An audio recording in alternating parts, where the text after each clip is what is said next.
c'era solo la luna che illuminava, c'era una luna che si vedeva tutto,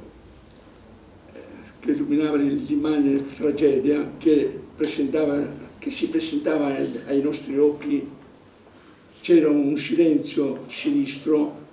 irreale. Era lì a Longarone quella notte Donato Tricarico, era lì quando l'onda sollevata dai 270 milioni di metri cubi di terra franati dal Monte Toc nell'invaso del Vajont stava ancora defluendo, portandosi via case, cose, persone, lasciando al loro posto l'immensa distesa di fango e detriti a cui l'ex maresciallo della Guardia di Finanza e i suoi colleghi ebbero modo d'assistere. È a loro, primi eroi accorsi a prestare soccorso ai superstiti, che questa mattina il comune di Longarone ha voluto rendere omaggio con la consegna della cittadinanza onoraria al corpo della Guardia di Finanza, alla presenza delle autorità civili e militari, dei corpi volontari e delle associazioni di agenti in congedo. Per Longarone il aver voluto dare questo riconoscimento penso che sia il giusto e doveroso gesto di gratitudine verso i finanzieri. Una cerimonia iniziata con il posizionamento di una corona d'alloro al cimitero monumentale di Fortogna, tra l'incredulità dei presenti quando a pochi istanti dalla deposizione una raffica di vento ha sferzato l'aria violentemente e improvvisamente,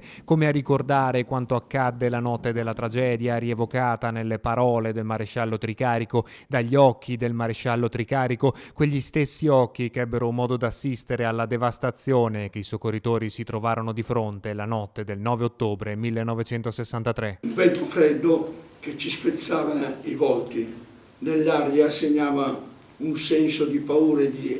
di terrore, e ben presto ci rendemmo conto del nostro senso di impotenza nei confronti del tragico evento da poco conclusosi. Un racconto toccante che ha rappreso l'aria di un'emozione palpabile, culminato nella testimonianza del salvataggio da sotto le macerie di una bambina di soli 3 anni, raccolta in abbraccio alla defunta madre e figlia proprio di un finanziere. Particolari di una tragedia che ha commosso tutti i presenti nella volontà di rendere imperitura la gratitudine verso chi ha operato per prestare soccorso. È stata una testimonianza veramente molto forte, molto toccante, che ci ha fatto in qualche modo vivere e quantomeno capire